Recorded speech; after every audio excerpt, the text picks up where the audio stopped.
Hello રોકાણકાર મિત્રો, આજના વિડીયોમાં દરેકનું સ્વાગત છે. આજના વિડીયોમાં આગળ વધીએ તે પહેલાં આપણે વિડીયોની શરૂઆતનું ડિસ્ક્લેમર જોઈ લેવું.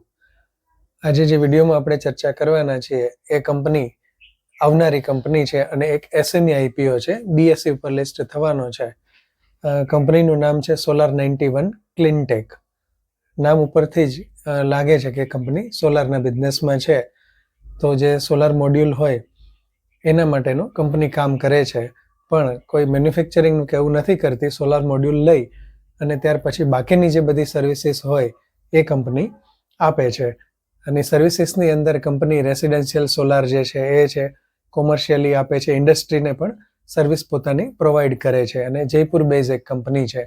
સોલાર ઇન્ડસ્ટ્રી માટે આમ વધારે વાત કરવાની જરૂર નથી, કારણ કે ટૂંક સમયમાં જ હમણાં આપણે સોલાર રિલેટેડ ઘણી કંપનીઓ વિશેની પણ વાત કરી હતી. એમાં ક્યાંક ને ક્યાંક આવી જતું હતું જ્યારે આપણે વારી એનર્જીનો વિડીયો બનાવ્યો.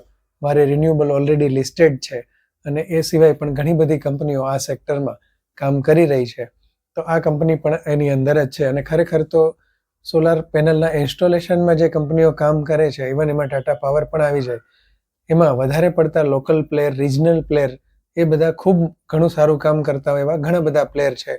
કારણ કે આની અંદર જે ગવર્મેન્ટ તરફથી સબસિડી મળતી હોય છે, તો લોકલ પ્લેયર જે હોય એમને થોડું ઘણું કમ્પ્લાયન્સમાં ને એ બધાનો કન્વિનિયન્ટ, એ બધાને સારું પડે છે. એટલે ઘણા બધા લોકલ પ્લેયર પણ આ ક્ષેત્રમાં જોવા મળે છે અને ઘણી આ ટાઈપની મોટી કંપનીઓ પણ જોવા મળે છે.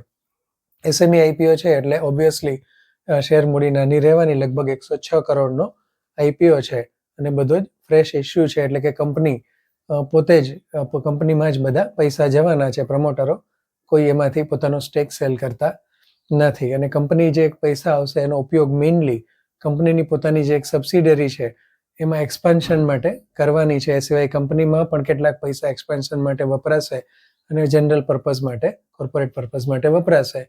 રિટેલ રોકાણકારોનો હિસ્સો 35% છે, QIB 50% અને NII 15%નો હિસ્સો છે. એટલે આમ જોવા જઈએ તો આ સારું કહી શકાય.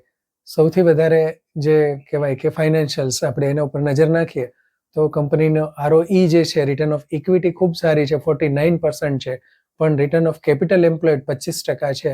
એનો અર્થ એમ થાય, ROCE જ્યારે કંપનીનું ઓછું હોય એનો અર્થ એમ થાય કે કંપની ઉપર દેવું હશે અને એનું વ્યાજ કંપનીને બિઝનેસ કરતાં વધારે ભરતું હશે, કે કંપની જે ધંધો કરતી હશે એમાં એનું વ્યાજ એને વધારે વ્યાજવાળા પૈસા એમને વાપર્યા હશે.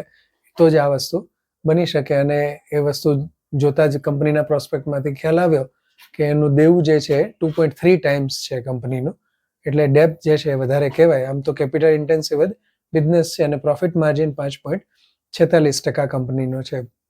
રિઝલ્ટની વાત કરીએ તો લગભગ 2022ની અંદર રેવન્યુ કંપનીની 42 કરોડ હતી, ત્યાર પછી 37 કરોડ થઈ અને 2024ની અંદર 42.97 કરોડ જેવી હતી.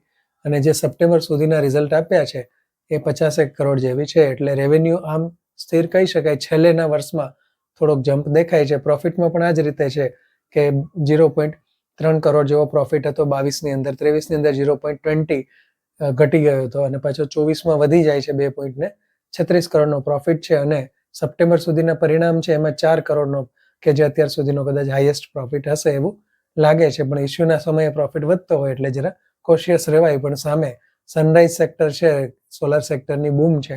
સોલાર સેક્ટરના કોઈ પણ શેરો ચાલે છે, જે એનટીપીસી ગ્રીન હોય કે વારી એનર્જી હોય, ખૂબ ચાલ્યા છે. એટલે આ આઈપીઓને પણ પ્રમાણમાં સારો રિસ્પોન્સ મળશે. અને એ વસ્તુ ખાસ તો હજી એની ડેટ નથી આવી કંપનીમાં. આઈપીઓ કયા ડેટથી ખુલશે, આવતા વર્ષમાં જ 2025માં જ ઓબ્વિયસ છે કે ખુલવાનો છે, પણ હજી એની તારીખ નથી આવી. તેમ છતાં પણ ગ્રે માર્કેટ પ્રીમિયમમાં કામ થવા માંડ્યા છે અને 50% સુધીના ગ્રે માર્કેટ પ્રીમિયમમાં કામ થતું સંભળાય છે. એટલે આ એક વસ્તુને કારણે ખાસ થોડું ઘણું રિસર્ચ કરવાનું મન થયું અને એના માટેનો વિડીયો આપણે બનાવ્યો છે. બીજી એક અગત્યની વસ્તુ મેં જોઈ એ કંપનીના ડાયરેક્ટરોને જોઈ.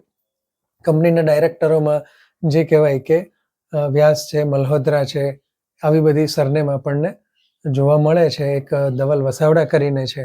પણ એક ખાસિયત બધાની જે છે કંપનીમાં, પછી ચેરમેન છે, ઓલ ટાઈમ ડાયરેક્ટર છે, CEO છે, મેનેજિંગ ડાયરેક્ટર છે, એ બધા જ જોવા જઈએ તો IITians છે, IIT પાસ કરેલા છે. કોઈ IIT રૂરકીમાંથી છે, કોઈ IIT બોમ્બેમાંથી છે, કોઈ IIT દિલ્હીમાંથી છે. એટલે બધા આઈઆઈટીએન્સ જે છે એમણે ભેગા થઈ અને આ કંપની ઊભી કરી હોય એવું લાગે છે. હવે જોઈએ આગળ કંપનીને આઈઆઈટીએન્સ ક્યાં સુધીનો ગ્રોથ આપે છે. અને આઈઆઈટી માટે ઘણો રિસ્પેક્ટ છે. તો આઈઆઈટીએન્સ જે છે એમના પ્રત્યે પણ થોડો ઘણો મને પણ રિસ્પેક્ટ ખરો. એટલે જ મને આનો સ્ટડી જે છે ઇન્ટરેસ્ટિંગ લાગ્યો. જ્યારે ઇસ્યુ આવે ત્યારે ભરવો કે ના ભરવો એ તો તમારે તમારા ફાઇનાન્શિયલ એડવાઇઝરની સલાહ લઈને નક્કી કરવાનું છે. પણ આના ઉપર વોચ રાખી અને ધ્યાન હું ચોક્કસ આપવાનો છું મિત્રો. આ વિડીયો કેવો લાગ્યો તમારો પ્રતિભાવ ખાસ આપશો અને વધુને વધુ મિત્રોને લાઈક અને સબસ્ક્રાઇબ કરાવશો.